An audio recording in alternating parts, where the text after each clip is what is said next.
नमस्ते गाइजहरु सबलाई वेलकम छ हैन हामी आएछौँ आज कहाँ डडेलधुराको उग्रतारा मन्दिरमा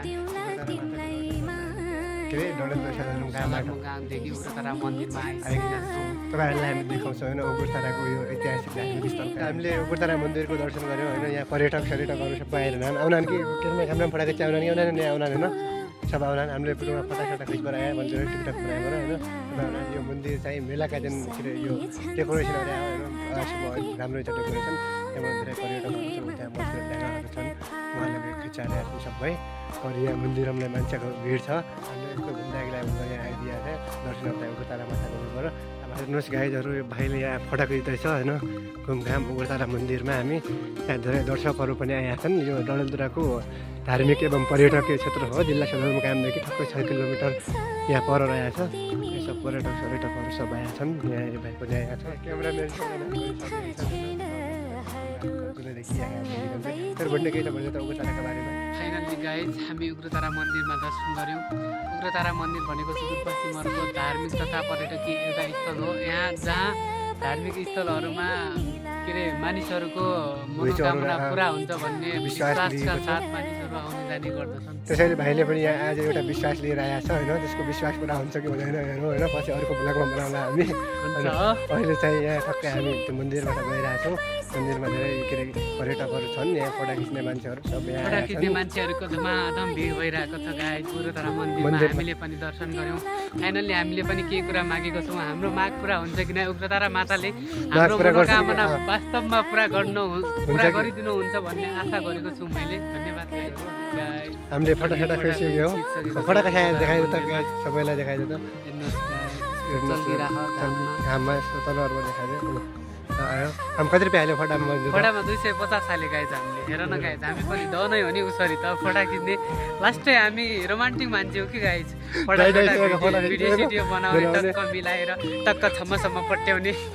त्यस्तो भन्नु भएन मजा सोझो साझो मान्छे हो त्यो भाइले चाहिँ अब के गर्छ मलाई थाहा छैन हैन भाइ चाहिँ अलि टेपी हो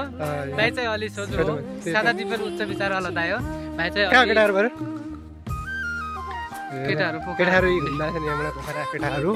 र यहाँ तलतिर पढाइ गाइज हामी यसो बिएड क्याम्पसमा अध्ययनरत विद्यार्थी हौ तर एउटा यसो कन्या सन्या मिल्यो भने मङ्सिरमै लगन जुराइदिन्थे यस्तो यो भाइ बिए गर्छ हैन यसो मिलाए हैन दाइ त सोझै हो दाइको लागि भाउजू खोज्न नि गाह्रै छ अब मेरो लागि त के छैन म त खोजिहाल्छ दाइ त सोझो मान्छे हो कि ल गाइजहरु यहाँ हेर यो के रे उग्रतारा हामी उग्रतारादेखि घर जान लाग्छु गाइज बाइ बाइ गाइज घर पुग्दैन अहिले बाइ बाइ भन्नु भएन किनकि यहाँ उग्रतारा विद्याश्रम यहाँ संस्कृत पढाइ हुने विद्यालय छ विद्यार्थीहरु पढ्दा छन् हैन तर तन्तिर ढ्याममा बसेर पढ्दा छन् हामी चाहिँ अब यहाँ फाइनल्ली यहाँ के रे यो पिङ खेल्न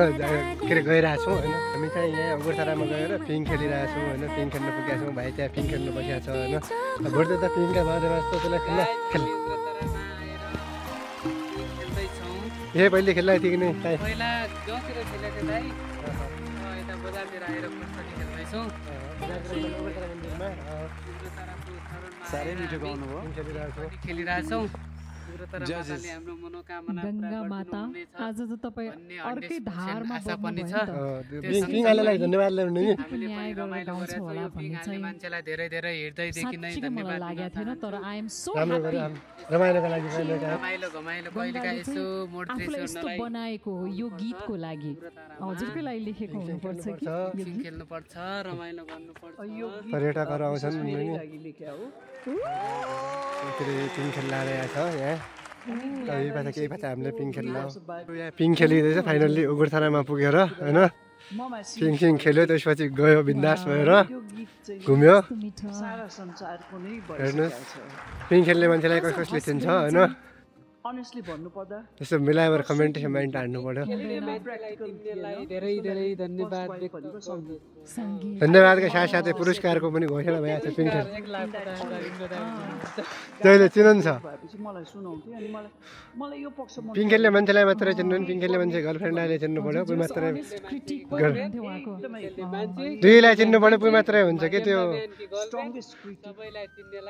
1,50,000 रुपियाँ पुरस्कार सबैलाई जेल सजाय पऱ्यो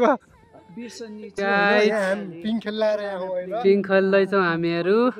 फाइनल्ली गाइज पिङ खेल्ने मान्छे पिङ खेल्ने मान्छेलाई अनि पिङ खेल्ने मान्छेको गर्लफ्रेन्डलाई चिन्नुहुने महानुभावलाई 1 लाख रुपैयाँ पुरस्कार दिन चाहन्छौँ। फाइनल्ली गाइज यिनले आफ्नो गर्लफ्रेन्डलाई नि ल्याएको थियो यता उग्रतारा घुमाउन, तर गर्लफ्रेन्ड चाहिँ अर्को बाटोमा गइहाल्नु भयो लाज मानेर। गाइजहरू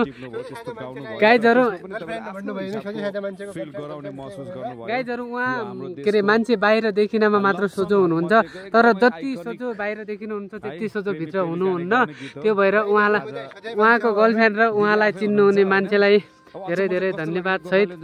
पुरस्कार दिन चाहन्छु। छिटोभन्दा छिटो उहाँको गर्लफ्रेन्डको नाम र उहाँको नाम हामीले भ्लगमा तपाईँहरूले कमेन्ट गर्नुहुन्छ भन्ने मैले 100% आश अनि विश्वास राखेको छु गाइज। सबभन्दा पहिला त मैले गोपालकै आवाजमा सुनेको। By by guys.